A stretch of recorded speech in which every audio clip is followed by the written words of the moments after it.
guys, this is Ninja Sci-Fi here, and guess what? I found out I do have footage of the 7th dungeon, so that is actually really awesome. So I don't have the last bit of footage, but I do have basically up to the boss. It's a little less than that, but this one will actually be released. I will probably release it tomorrow, which will be Monday, as of when I'm recording this, alongside the new schedule. And speaking of the new schedule, so someone has left me a comment and said they would like to see Titan Souls played. Absolutely, that's what December is about. So, let's do this. And I mean, I hate to do this, but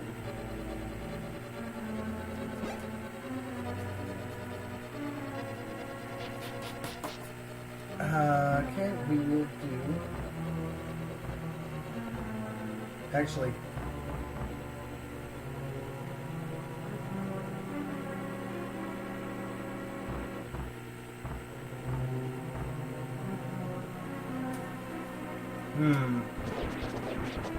I'll do that. So, Titan Souls will now be on Wednesdays, and if I finish Titan Souls, I'll do on well. Does Titan Souls even have an end? I don't know. If anyone can tell me down in the comments below, that would be greatly helpful, and I would really appreciate it. Does Titan Souls have an end? If not, what I might do is just alternate. So I'll do like Titan Souls one week, the next week I'll do Unloved, then I'll do Titan Souls again. So the new schedule goes like this: Monday, Oddworld Munch's Odyssey; Tuesday, Pokemon Fire Red Randomizer Nuzlocke; Wednesday, Titan Souls / Unloved; Thursday, The Impossible Quiz / Binding of Isaac; Friday, Pokemon Showdown. So those are that's what the schedule is going to be. And if there are any other games you would like to see me play, then let me know in the comments down below, please. I do read the comments. I changed the schedule based on what you guys want to see, so I will do that. What am I doing here? Oh, I'm just slashing them. Oh, but I did the smart thing here and just did oh, no. No, because I hit the bar there. I had to, like, I don't know if the Staff of Samaria would have gone through the blocks, but that would have been much smarter. Anyway, so that's the change. That's the only change, is that Titan Souls will now be there. I don't think that was worth the heart piece. I mean, I went up the heart. Anyway, so yeah, this will be released on Monday, and hopefully by then, yesterday, which is today when I'm recording it, or Sunday, I will release parts 15 and 16, which will be Ganon's Tower and the Ganon fight. So again, I've already finished this game, and yeah, so starting Monday, I will have that new schedule there going, and those videos will be released on those days.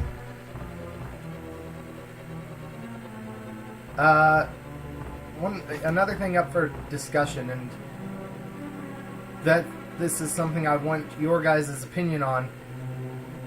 I'm thinking of doing January as a Telltale Games month. Do you guys want that? Do you want to see something else? What games do you want to see? I will link to part 14 in the description below. And part 14 has a list of a bunch of games I can think of that I thought of off the top of my head that you can choose from. Or I'll also link to my Steam profile so that you can check out all the games I've got and say, oh, Like, I've got Borderlands, and Borderlands 2, and I didn't list that there. And it's like, well, I'd love to see Borderlands. Well, that's good to know. Let me know.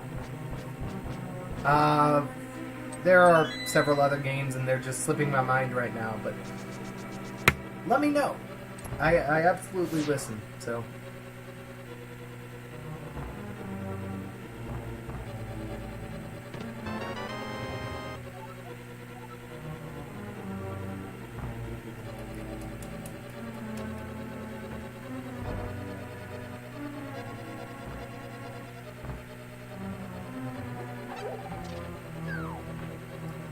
So, yeah, that's what I wanted to say with this video.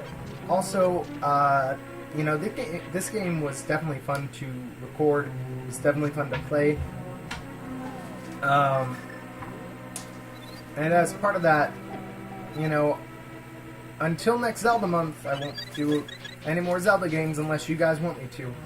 But next Zelda month, which is next November, I definitely will do some more Zelda games. The only 3 games I've played are The Legend of Zelda 4 Swords Anniversary Edition, The Legend of Zelda A Link to the Past, and The Legend of Zelda, the original. So, you know, obviously, all the 3D games that are there, I don't have those. Or I haven't played those. You know, I can't do 3DS games, but I could do, like, the original Ocarina of Time, the original Majora's Mask. I can do those, because I haven't played those. I haven't played Spirit Tracks, Phantom Hourglass, Wind Waker, Twilight Princess. I haven't played any of those, so...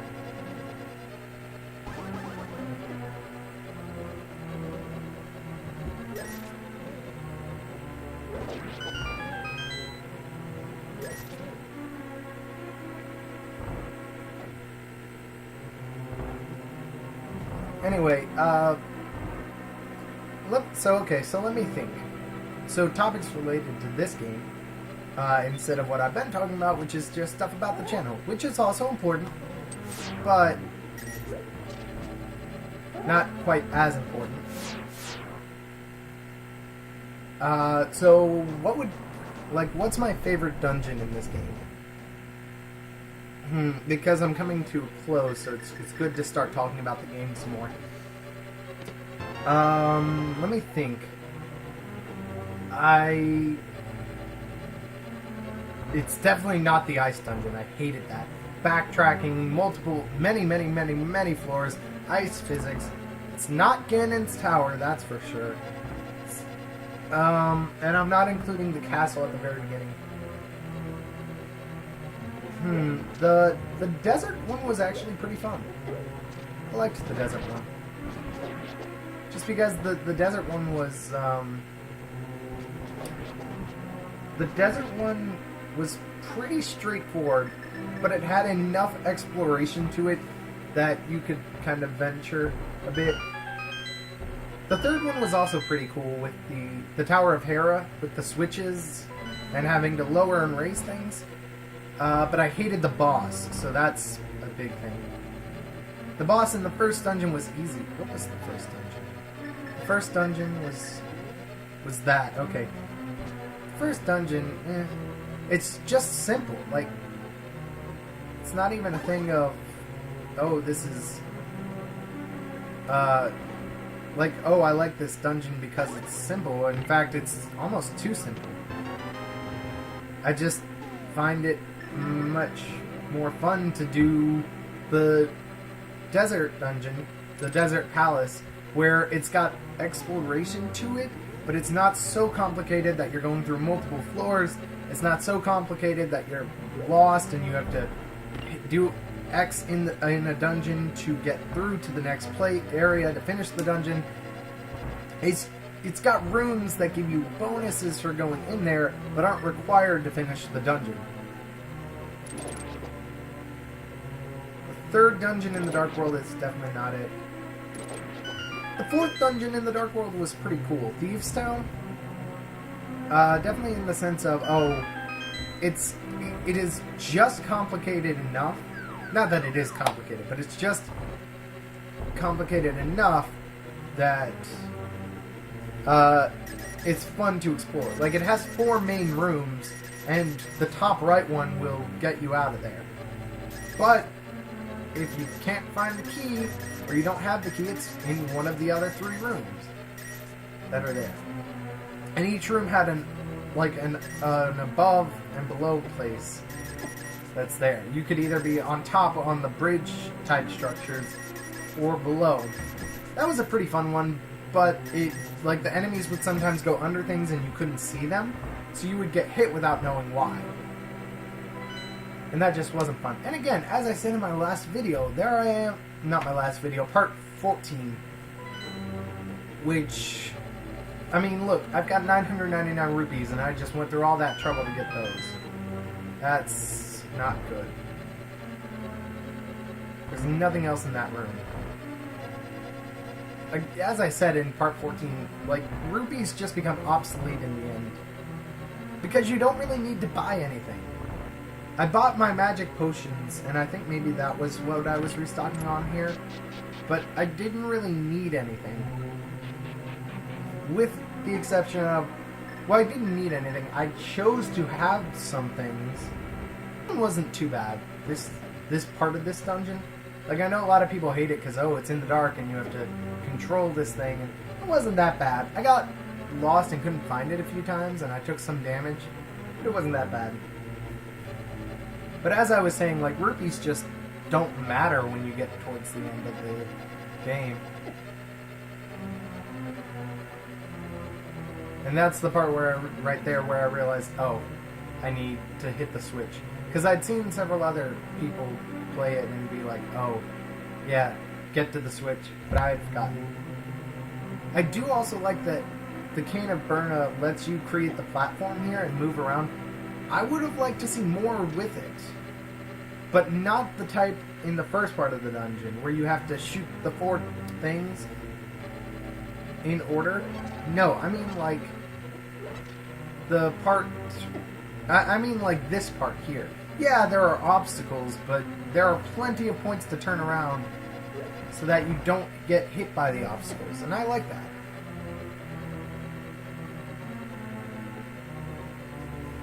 that. But anyway, I like the Desert Palace. I don't know, maybe it would be the 4th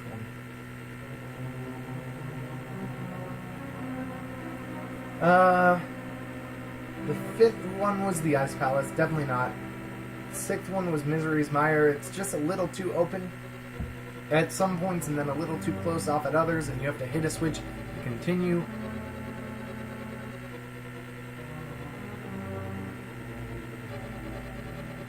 And then there's this one, which was pretty fun to play through. But there are some infuriating things about it.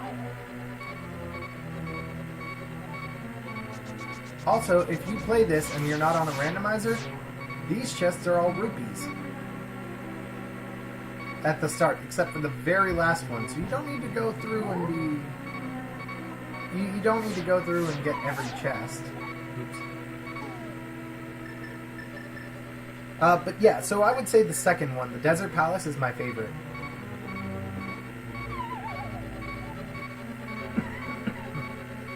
Just because, as I said, it's got enough exploration that it's fun, but not so much exploration that you feel lost.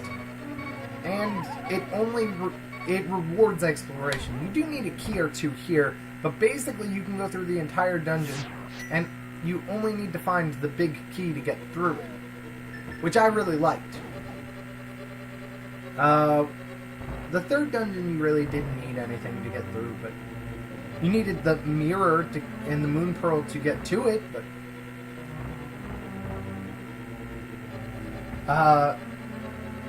yeah, so in general, I would say the Desert Palace is my favorite one from this game.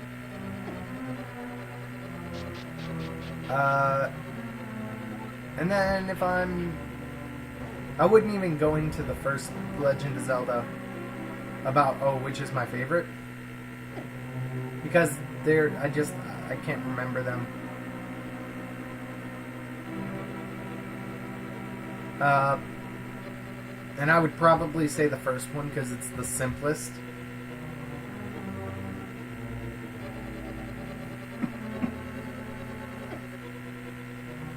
But that being said, I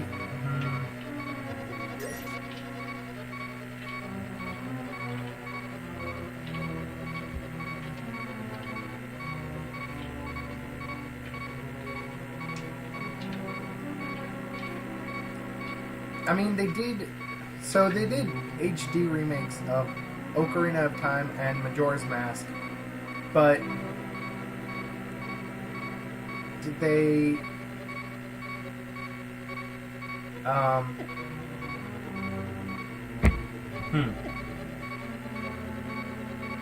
I mean, there's somebody who's going through and doing at least very small bits, or not very small, but bits and pieces of Ocarina of Time using the Unreal Engine, and it looks amazing. Like, I would play that game. I would absolutely play that game. Just because it looks incredible.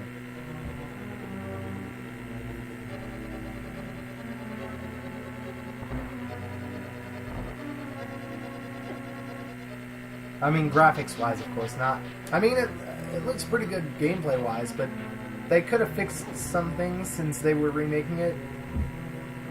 Such as the enemies, and by that I mean they could have fixed the fact that there are no enemies, basically, in that game. Oh, so one thing I like about this dungeon, I said the platform, but another thing I like about the dungeon is the fact that they, like, Pokemon does this annoying thing where if you are in a cave and it's dark, you're not going to be able to see at all. So you just have to be in the dark with this tiny little circle of light around your character that follows you around. You can't see anything. And I know, they have flash and that lights up the cave. This game does it right. It gives you a huge circle in front of Link, so that you can see where you're going and what's ahead of you. And they placed the enemies above the darkness that's there.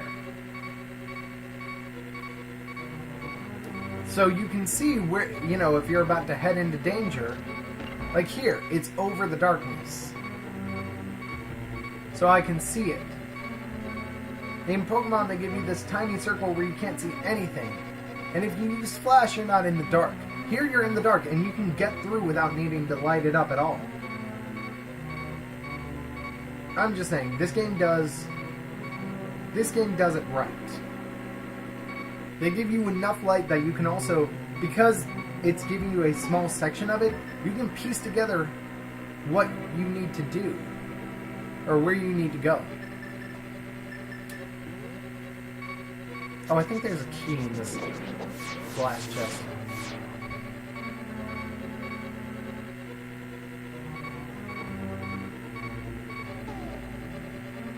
After the first chest, I should have just, stopped, because I was like, oh, it's all rupees.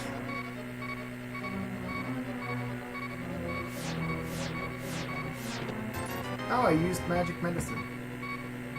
Great. There's actually a little plaque at the start that says, oh, if you don't have magic medicine, I can't stop you from doing this dungeon, but I can advise you to go get some. Oh ho ho. Anyway, that's the end of the video. So, as always, guys, thank you so much for watching. Like, comment, subscribe, and share. Have a good day. Bye-bye.